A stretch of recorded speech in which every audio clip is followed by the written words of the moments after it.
The Indiana Supreme Court heard arguments in one of the most high-profile cases in recent history, a challenge to Indiana's near-total ban on abortion. Yeah, that ban went into effect briefly in September following a special legislative session, but was put on hold by an Owen County judge.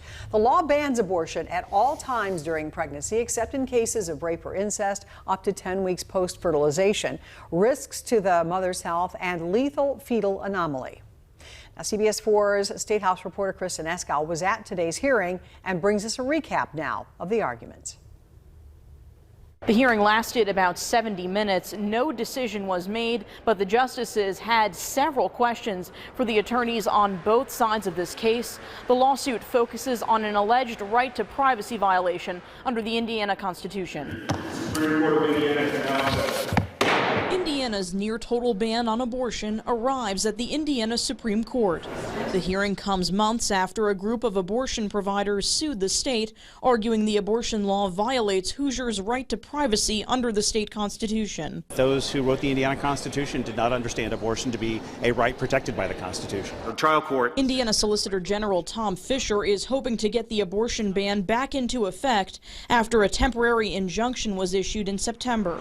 One justice questioned Fisher about the law's ban on abortion clinics from performing abortions that are allowed under the law's exceptions. They can't perform even the legal abortions. No, that's right. That they have to become hospitals or ASCs. There's nothing prohibiting them from doing that. While Fisher argued the state constitution's right to life protection blocks the right to an abortion, we have to demonstrate. Ken Falk of the ACLU of Indiana argues the right to liberty protection guarantees it. What difference does it make? The justices questioned Falk about the balance of the two. We have never equated the life of the woman with the potentiality of life that is the fetus. Meanwhile, Planned Parenthood, one of the plaintiffs on the lawsuit, says it's seeing more patients coming to Indiana from other states where abortion is banned.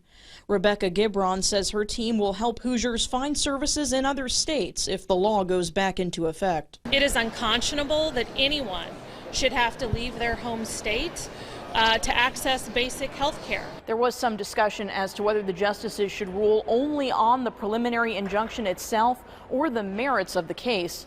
The justices didn't provide a timeline for how soon they may issue a ruling.